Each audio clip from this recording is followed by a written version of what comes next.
Assalamualaikum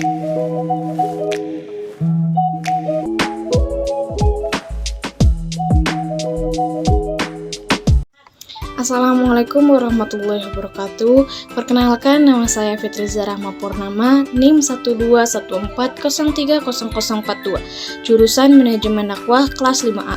Di sini saya akan menjelaskan tentang manajemen filantropi Islam dari kelompok 1. Manajemen filantropi Islam adalah suatu sistem atau proses pengelolaan serta penggunaan sumber daya yang dimiliki oleh individu atau lembaga dalam rangka memberikan kontribusi atau bantuan kepada sesama yang membutuhkan, dengan mengedepankan prinsip-prinsip ajaran Islam.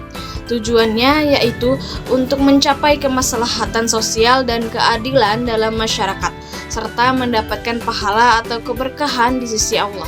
Manajemen filantropi Islam ini harus sesuai dengan ajaran Islam. Ini termasuk kepatuhan terhadap prinsip-prinsip syariah seperti zakat, sedekah, dan infak, dan meningkatkan kesejahteraan sosial, membantu yang membutuhkan, dan mengurangi ketidaksetaraan dalam ekonomi. Manajemen filantropi Islam melibatkan pengelolaan sumber daya dan implementasi program-program amal yang sesuai dengan prinsip-prinsip Islam, seperti zakat dan infak. Pengelolaan dana filantropi Islam seringkali melibatkan pengumpulan zakat dan infak dari umat Islam untuk kemudian didistribusikan kepada yang membutuhkan. Seperti investasi etis, dana filantropi dapat diinvestasikan secara etis sesuai dengan prinsip-prinsip syariah yang melarang investasi dalam bisnis yang haram dan meragukan. Yang kedua yaitu strategi didistribusikannya dana. Prioritas penerima manfaat. Penentuan siapa yang akan menjadi penerima manfaat ini dan penentuan prioritas berdasarkan kebutuhan dan urgensinya. Lalu program pembangunan masyarakat.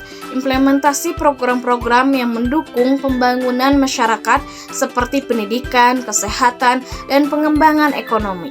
Ketiga yaitu akuntabilitas dan transparansi. Pelaporan keuangan transparansi memastikan dalam pelaporan keuangan dan penggunaan dana filantropi. Akuntabilitas kepada donatur, menjaga akuntabilitas terhadap para donatur, menyediakan informasi yang jelas bagaimana dana tersebut digunakan. Yang keempat yaitu pemberdayaan masyarakat. Pemberdayaan ekonomi, mendorong program yang dapat memperdayakan masyarakat seperti ekonomi, yaitu seperti pelatihan keterampilan dan pembangunan usaha kecil. Pendidikan dan kesadaran, melibatkan masyarakat dalam program edukasi untuk meningkatkan pemahaman tentang filantropi Islam dan manfaatnya. 5 yaitu kerjasama dan kemitraan.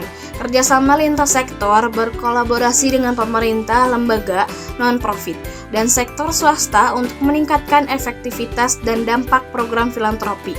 Kemitraan strategis, membangun kemitraan strategis dengan organisasi lain untuk memaksimalkan hasil dan mengatasi tantangan bersama. Yang keenam yaitu evaluasi dampak. Pemantauan dan evaluasi ini merupakan bagian integral dari manajemen filantropi. Organisasi filantropi perlu mengukur dan mengevaluasi efektivitas program-program mereka untuk memaksimalkan bahwa dana yang dikelola memberikan manfaat yang signifikan dan memastikan bahwa tujuan-tujuan yang telah ditetapkan tercapai dengan baik. Ada beberapa rumusan atau prinsip dalam manajemen filantropi Islam. Yang pertama yaitu tauhid. Memiliki keyakinan yang kuat bahwa segala sumber daya yang dimiliki berasal dari Allah Subhanahu wa Ta'ala. Hal ini mengharuskan pengelolaan filantropi untuk pengelolaan sumber daya tersebut penuh tanggung jawab dan kesadaran yang akan mempertanggungjawabkan kepada Allah. Yang kedua yaitu ihsan. Mengedepankan prinsip ihsan dan memberikan bantuan kepada sesama. Filantropi harus dilakukan dengan penuh keikhlasan, memberikan bantuan secara berkualitas dan maksimal kepada penerima bantuan. Yang ketiga yaitu adil. Prinsip keadilan harus menjadi landasan utama dalam manajemen filantropi. Didistribusikan bantuan harus adil dan berkeadilan tanpa membedakan suku, bangsa, agama, ras, dan status sosial. 4 yaitu amal jariah. Manajemen filantropi Islam juga harus mengedepankan prinsip amal jariah atau amal yang berkelanjutan. Bantuan yang diberikan haruslah memberikan manfaat yang berkelanjutan bagi penerima bantuan, serta mendorong terciptanya perubahan sosial yang positif. Yang kelima yaitu transparansi dan akuntabilitas.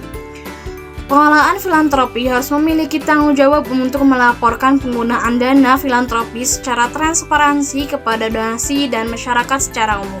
Hal ini untuk memastikan bahwa dana yang diberikan benar-benar digunakan sesuai dengan tujuannya. Yang keenam yaitu kolaborasi. Manajemen filantropi Islam juga mendorong adanya kolaborasi antara individu, lembaga, dan organisasi yang memiliki agenda filantropi yang sama. Dengan kolaborasi ini berpengaruh dan dampak dari bantuan yang diberikan dapat lebih besar. Dalam praktiknya, manajemen filantropi Islam meliputi perencanaan, pengelolaan dana, pemilihan bantuan, monitoring, dan evaluasi, serta pelaporan. Selain itu juga melibatkan upaya pengembangan kapasitas masyarakat dalam rangka meningkatkan kemandirian serta hasil yang berkelanjutan. Kesimpulannya yaitu manajemen filantropi Islam melibatkan pengelolaan dana dan sumber daya untuk mencapai tujuan filantropis yang selaras dengan nilai dan prinsip-prinsip Islam. Dalam praktiknya, manajemen filantropi Islam meliputi perencanaan, pengelolaan dana, pemilihan penerima bantuan, monitoring, evaluasi, serta pelaporan. Selain itu juga melibatkan upaya pengembangan kapasitas masyarakat dalam rangka meningkatkan kemandirian serta hasil yang berkelanjutan. Cukup sekian dari saya, mohon maaf bila ada kesalahan. Terima kasih. Wassalamualaikum warahmatullahi wabarakatuh. I got so much motherfucking design on right now. Break it down, bring it back, make it clap. I got 3 old thoughts, new guap, wear that thing. Bitches on my line, and you know they come strapped. Hold up, what it not, 45, scope it cash like, whoa. I ain't fucking with these hoes,